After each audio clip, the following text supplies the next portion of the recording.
சர்வதேச சந்தையில் கச்சா எண்ணெய் விலை உயர்வால் பெட்ரோல் டீசல் விலையை மேலும் உயர்த்துவது தவிர்க்க முடியாதது. பல கோடி ரூபாய் வருவாய் இழப்பை ஈடு செய்ய அடுத்த கட்ட விலை உயர்வு மிக விரைவில் அமலுக்கு வரும் என பாரத் பெட்ரோலிய நிறுவனம் அறிவிப்பு.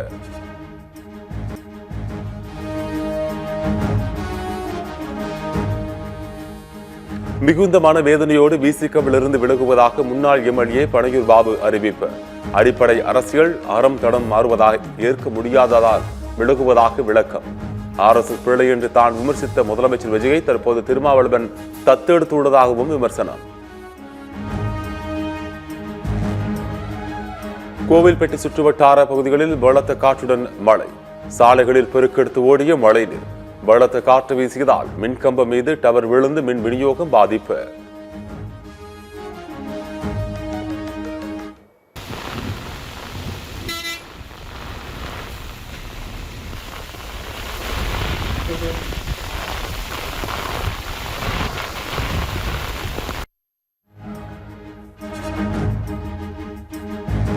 மேற்கு ஆசியாவில் நிலையான அமைதி ஏற்பட்டு கச்சா எண்ணெய் விலை குறைய வேண்டும். இந்தியா அமெரிக்கா இடையே எரிசக்தி ஒத்துழைப்பு விரிவடைந்து வருவதாக இந்திய வெளியுறவுத்துறை அமைச்சர் ஜெய்சங்கர் பேட்டி.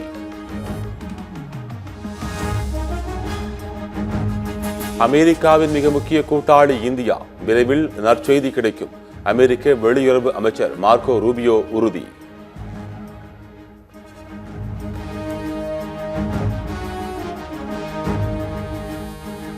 புதிதாக 8000 கிளினிக் மருத்துவமனைகள் தொடங்குவதற்கு எந்தவிதமான அறிவிப்பும் வழங்கப்படவில்லை. விண்ணப்பங்களை பரிசீலித்து தகுதியுள்ள மருத்துவமனைகளுக்கு மட்டும் தற்காலிக சான்றிதழ் வழங்கப்படும் என சுகாதாரத்துறை விளக்கம்.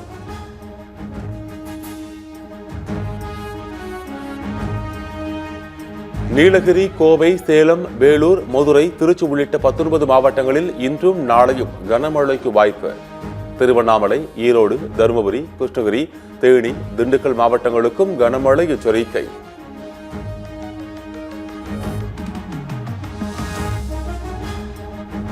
தமிழ்நாட்டில் பல இடங்களில் 100 டிகிரி ஃபாரன்ஹீட்டுக்கு மேல் வெயில் சுட்டரிக்கும் என வானிலை ஆய்வு மையம் எச்சரிக்கை.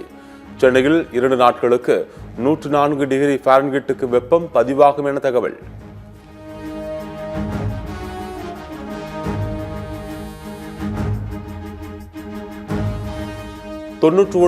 விழுக்காடு சிறப்பாக செயல்படும் மின்சாரத்துறை ஊழியர்கள் மத்தியில் உள்ள 1 விழுக்காடு கருப்பு கார்டுகளை கண்டறிவோம். மின்தடை குறித்த கேள்விக்கு மின்சாரத்துறை அமைச்சர் நிர்மல்குமார் பதில்.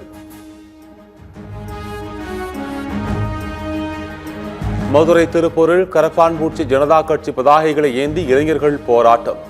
நாட்டில் நிலவும் வேலை வாய்ப்பின்மையை கண்டித்து முழக்கம்.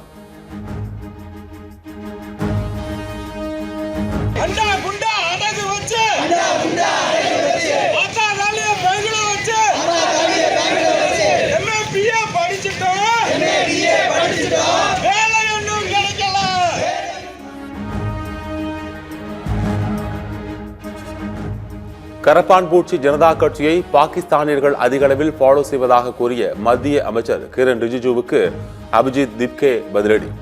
ஃபாலோவர்களில் 94 விழுக்காடு பேர் இந்தியர்கள் என்பதை நிரூபித்து இந்திய இளைஞர்களை ஏன் பாகிஸ்தானியர்கள் என்று முத்திரை குத்துகிறீர்கள் எனவும் கேள்வி.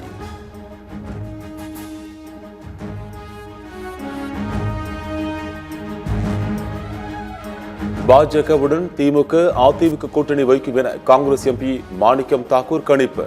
விஜய் முதலமைச்சராக கூடாது என்பதற்காக அனைத்து முயற்சிகளையும் செய்து உதயநிதி தோற்றிருக்கிறார் என விமர்சனம். அதிமுகவும் திமுகவும் ஒரே பேச்சுக்கு வந்துட்டாங்க. அதை செஞ்சது பிஜேபி. வெகு விரைவில் பிஜேபியோட சேர்ந்து இவங்க 2 பேரும் கூட்டணி வைக்கிறதுக்கு ரொம்ப மிக விரைவில் வந்துருவாங்க.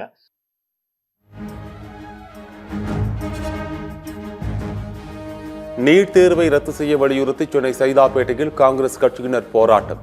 பேரிகார்டுகள் மீது ஏறி நின்று நீட் தேர்வுக்கு எதிராக முழக்கம் எழுப்பியவர்கள் குண்டுக்கட்டாக கைது.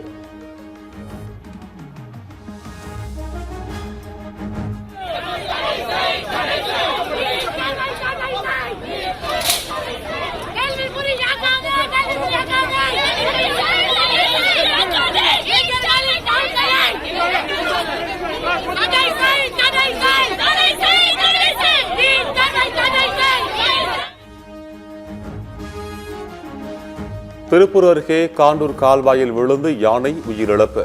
திருமூர்த்தி அணை பகுதியில் உடலை கயிறு கட்டி மீட்ட வனத்துறையினர்.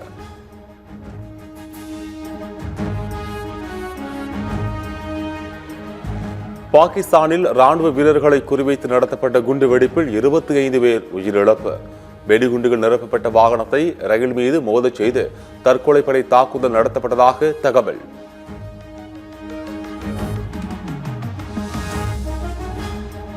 ரயில் மீது குண்டுவெடிப்பு சம்பவம் மிகவும் கொடூரமானது. பாகிஸ்தான் பிரதமர் ஷெபாஸ் ஷெரீப் வேதனை.